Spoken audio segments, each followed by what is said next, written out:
কালি আমি কি পঢ়িছিলো ভাৰতীয় সংবিধানৰ কেনেকে ৰচনা হৈছিলে সংবিধান সভা গঠনৰ কথা পঢ়িলো সংবিধান সভা প্ৰথম বৈঠকৰ কথা পঢ়িলো সংবিধান সভাৰ অস্থায়ী সভাপতি ডক্টৰ হচিদানন্দৰ কথা পালো স্থায়ী সভাপতি ডক্টৰ ৰাজেন্দ্ৰ প্ৰসাদৰ কথা পালো সংবিধান সভাই গঠন কৰা খচৰা কমিটিৰ কথা পালো খচৰা কমিটিৰ অধ্যক্ষ ডক্টৰ ভীমৰাও আম্বেদকাৰৰ কথা পালো কেনেকে খচৰা প্ৰস্তুত কৰিছিলে 3 বছৰত তেতিয়া ৰাষ্ট্ৰপতি ডক্টৰ ৰাজেন্দ্ৰ প্ৰসাদে সাইন কৰিছিলে আৰু ভাৰতীয় এখন সংবিধান পাইছিলো সংবিধানখন কেতিয়া পা কাৰ্যকৰী হৈছিলে সেইখিনি পালো 50 চনৰ 26 জানুৱাৰী আজিৰ যেটো আছে বিষয়টো হল সংবিধানৰ আদৰ্শ ভাৰতীয় সংবিধানৰ প্ৰস্তাৱনা আমি ইয়াত কি কি শিকিম ইয়াতে গম পাই যাম প্ৰথম কথা অবজেক্টিভস লাৰ্নিং অবজেক্টিভস এই পাঠটো পঢ়িলে আমি এইডোখৰ পঢ়িলে গম পাম সংবিধানৰ প্ৰস্তাৱনা মানে কি প্ৰস্তাৱনাৰ অৰ্থ কি লক্ষ্য কি আদৰ্শ কি প্ৰস্তাৱনা কেনেকৈ সংবিধানৰ মূল আত্মা বিবেক উদ্দেশ্য প্ৰতিফলিত কৰে এই বিষয়ে জানিম লগতে প্ৰস্তাৱনাৰ যেটো আৰম্ভণি পাঠ এটা শব্দ আৰম্ভ হৈছে আমি ভাৰতীয় জনসাধাৰণে এই বাক্যশাৰীৰ অৰ্থ বুজি পাম তাত ভাৰতবৰ্ষৰ যেটো প্ৰশাসনিক ব্যৱস্থা গণতন্ত্ৰৰ কথা কৈছে উদ্দেশ্য লক্ষ্য ভাৰতীয় সংস্কৃতিৰ ভূমিকা এই কথাটো আমি পাম মূল এইকেইটা বিষয় আমি আলোচনা কৰিম আজিৰ পাঠত এতিয়া আমি কিতাপলৈ যাম প্ৰথম লাইনটো আছে ইয়াত প্ৰতিটো শব্দৰ ইয়াৰ অৰ্থ আছে সংবিধান দেশৰ সংবিধান হয় ইয়াত প্ৰতিটো মূল্যত থকা কথা বাক্য অন্তৰ্ভুক্ত কৰা হৈছিল গতিকে এটা বাক্যৰ বৰ্ণনা বৃহৎ বিষয় হয় গতিকে প্ৰতিটো বস্তু জানিব লাগিব এনে প্ৰশ্ন এটা লাইনৰ পৰা আহিব পাৰে গোটেই প্ৰস্তাৱনাটোৰ পৰা আহিব পাৰে গতিকে বিষয়বস্তু অতি গভীৰ সেইকাৰণে মন দিব লাগিব প্ৰথম লাইন কৈছে ভাৰতবৰ্ষৰ সংবিধানৰ আদৰ্শ লক্ষ্য ইয়াৰ বিষয়ে জানিবলৈ হলে আমি প্ৰথমেই জানিব লাগিব প্ৰস্তাৱনাৰ বিষয়ে ভাৰতৰ সংবিধানখনৰ লক্ষ্য কি উদ্দেশ্য কি আদৰ্শ কি এইবিলাক জানিবলৈ হলে প্ৰস্তাৱনাটো জানিব লাগিব ভাৰতবৰ্ষৰ সংবিধান কেনে আদৰ্শ কি লক্ষ্য কি এইবিলাক সংবিধানৰ প্ৰস্তাৱনা অধ্যয়ন কৰিব লাগিব কাৰণ প্ৰস্তাৱনা আছে সংবিধানৰ মূল কথাবোৰ বুজাবলৈ ব্যৱহাৰ কৰা চাবিকাঠি এতিয়া আমি ৰুমটো সোমালো তলা মৰা আছিলে চাবি দিছে চাবিটোৱে খুলিলো সোমাই গলো একেই সংবিধানৰ ভিতৰত সোমাবলৈ এই প্ৰস্তাৱনাটো চাবিকাঠি নিচিনা তাৰ খুলিব লাগিব আৰু আমি সোমাব পাৰিম তাত দ্বিতীয় লাইনটোত কি কৈছে এইয়া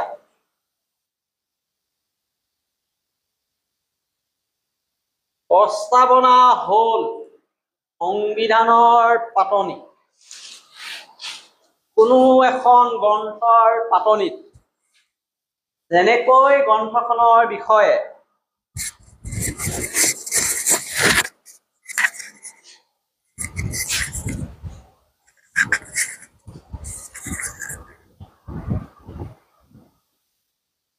চমুকৈ সকলো কথা উল্লেখ থাকে ঠিক একেদৰে ভাৰতবৰ্ষৰ সংবিধানৰ প্ৰস্তাৱনাটো সংবিধানৰ মূল বিষয়বস্তু বাক্যটো এবাৰ সবে চাই লোৱা কি কৈছে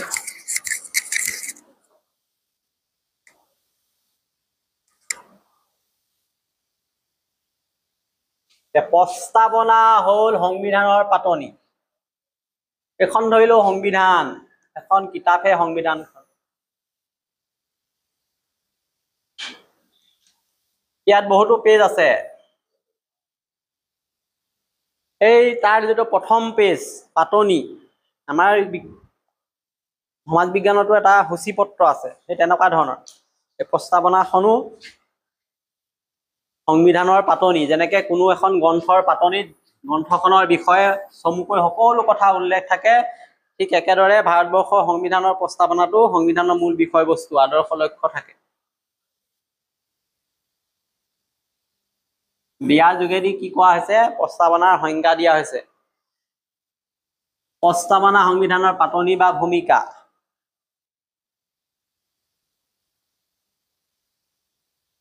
কোনো গ্ৰন্থৰ পাতনিত সেই গ্ৰন্থখনৰ উদ্দেশ্যটো বৰ্ণনা কৰা থাকে।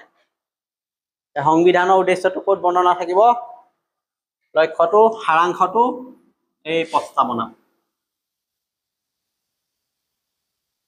সেয়ে সংবিধান পঢ়াৰ আগতে আমি প্ৰস্তাৱনাটো পঢ়িব লাগে। প্ৰস্তাৱনাটোৰ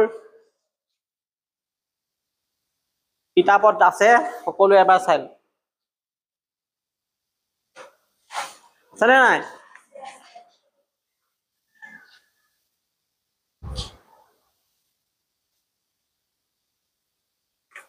ধুনীয়াকে দিয়া আছে সংবিধানৰ প্ৰস্তাৱনা বুলি, এটা ছবিও দিয়া আছে, কনষ্টিটিউশ্যন অফ ইণ্ডিয়া।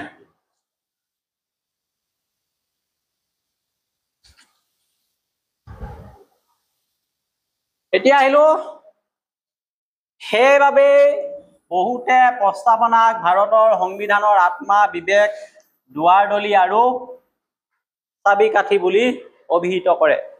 এই লাইনকেইটা লিখি দিব, বৰ্ণনা কৰিবলৈ আহিব।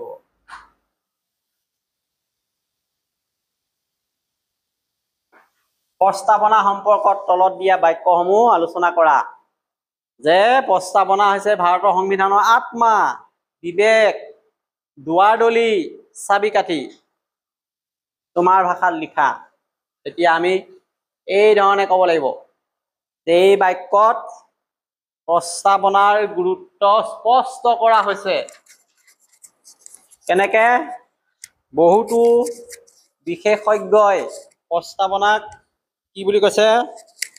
সংবিধানৰ আত্মা, বিবেক, দুৱাৰদলি, চাবিকাঠি বুলি কৈছে। কাৰণ প্ৰস্তাৱনা সংবিধানখনত কি লিখা হৈছে, তাৰ উদ্দেশ্য কি, সেইবোৰ মূল চাবিকাঠিৰ দৰে আমি যেনেকে দৰ্জা খোলো তাৰ লগত তুলনা কৰিছে। এতিয়া আমি যদি দুৱাৰখন বন্ধ কৰি থওঁ তলা এটা মাৰি, বাহিৰৰ পৰা কোনোবা আহিলে দুৱাৰখন কিহে খুলিব? চাবিকাঠিয়ে। খুলি পেলাইহে গম পাব ইয়াত যে আমি যে ক্লাছ কৰি আছো বা ইয়াত কি হৈ আছে। বাহিৰৰ পৰা গম পাব নেকি? নাপায়। ঠিক তেনেকে সংবিধানখনৰ ভিতৰলৈ যাবলৈ হলে সেই প্ৰস্তাৱনাটো আমি চাব লাগিব, খুলি চাব লাগিব, পঢ়ি চাব লাগিব। তেতিয়া আমি সংবিধানখনত কি আছে, সংবিধানখনে কি দিব, সকলো কথা আমি গম পাম। গতিকে যেনেকে আমাৰ আত্মা থাকে,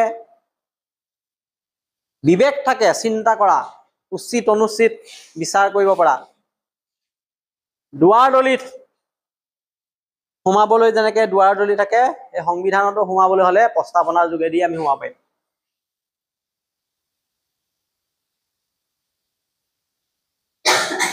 শেষত এইটো সামৰণি কৈছে, প্ৰকৃতাৰ্থত প্ৰস্তাৱনাত সন্নিৱিষ্ট কথাখিনি আমি জানিলেহে সংবিধানখনক জনাটো সম্ভৱ।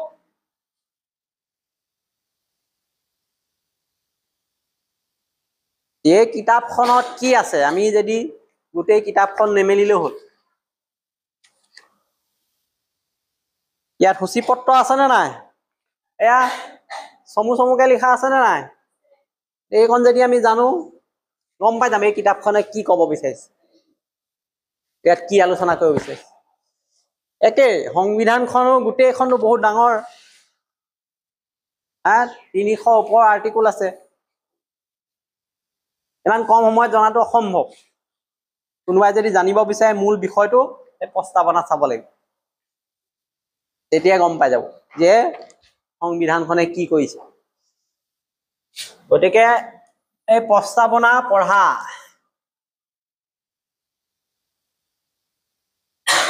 বা বুজিবলৈ আমি চেষ্টা কৰিব লাগিব, তেতিয়াহে সংবিধানখন বুজিব পাৰিম। আৰু প্ৰস্তাৱনা নপঢ়াকৈ যদি সংবিধানখন বুজিবলৈ চেষ্টা কৰোঁ তেতিয়াহ'লে এই অধ্যয়ন আমাৰ লাভদায়ক নহ'ব। কিয় নহ'ব? কাৰণ প্ৰস্তাৱনাৰ প্ৰতিটো শব্দৰ মাজত লুকাই আছে সংবিধানখনৰ আদৰ্শ, দৰ্শন আৰু লক্ষ্য। প্ৰস্তাৱনাৰ প্ৰতিটো শব্দতেই গুৰুত্ব আছে। সেইকাৰণে মই কৈছো যে শব্দকেইটা ইয়াত যেনেকে আছে ভালকৈ গুৰুত্ব দি মনত ৰাখিব লাগিব আৰু শব্দবিলাকৰ অৰ্থ আমি বিচাৰ কৰিব লাগিব। কাৰণ সেইবোৰৰ মাজত সংবিধানৰ মূল আদৰ্শবিলাক, দৰ্শন, লক্ষ্য সন্নিৱিষ্ট হৈ আছে। আৰু সংবিধান যেতিয়া আমি অধ্যয়ন কৰিম তেতিয়া প্ৰত্যেকটো শব্দৰ অৰ্থ গভীৰভাৱে বুজিবলৈ চেষ্টা কৰিব লাগিব।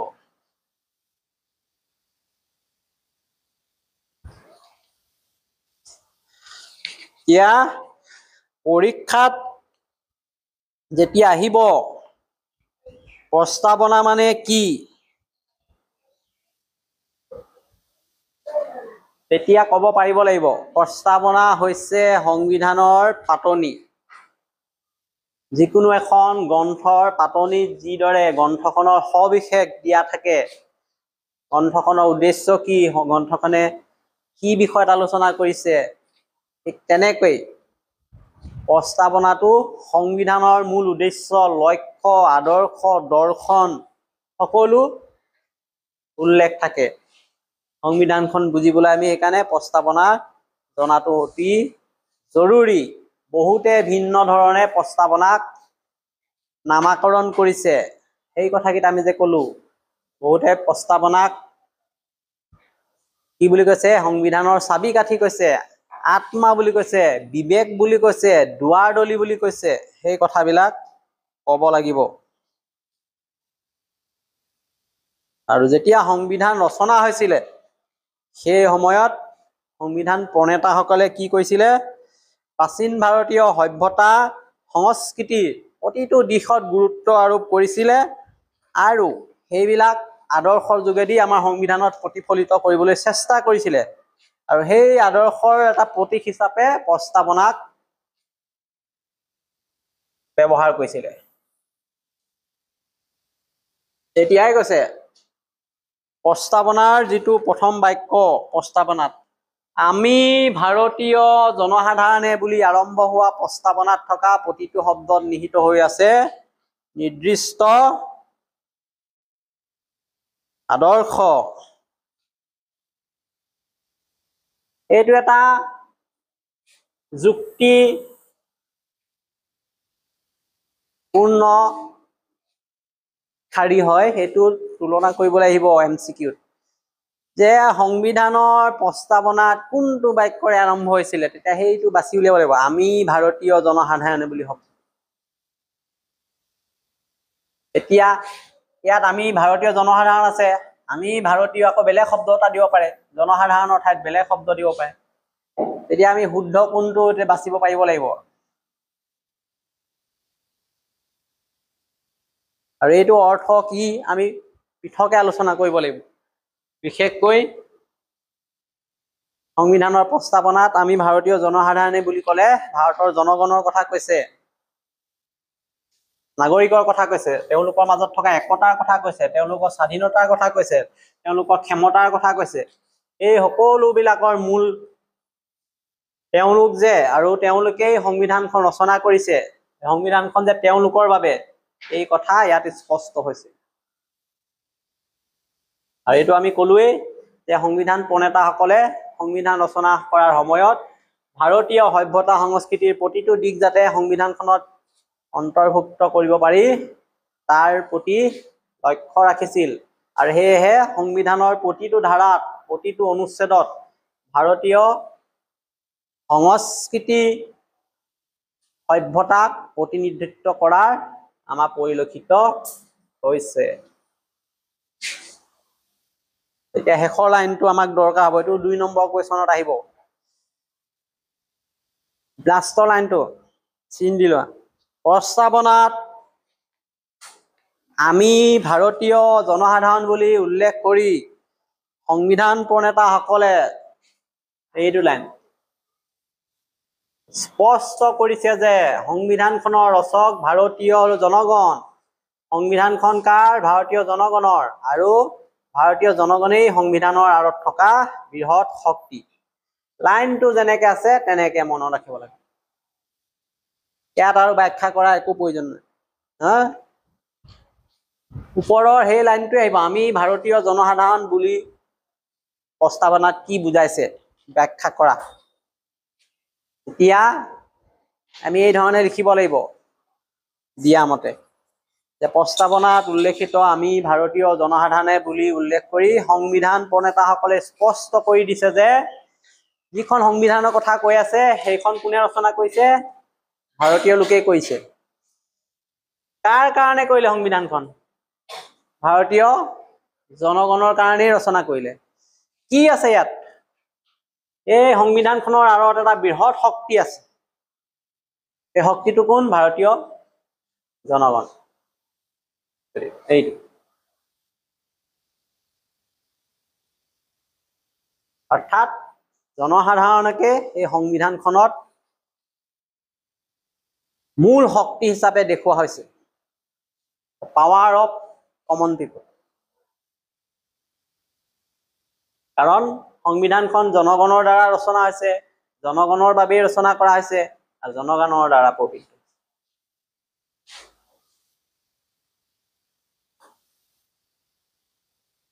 আৰু শেষত ভাৰতীয় গণতন্ত্ৰৰ কথা ইয়াত উল্লেখ আছে এই প্ৰস্তাৱনাত।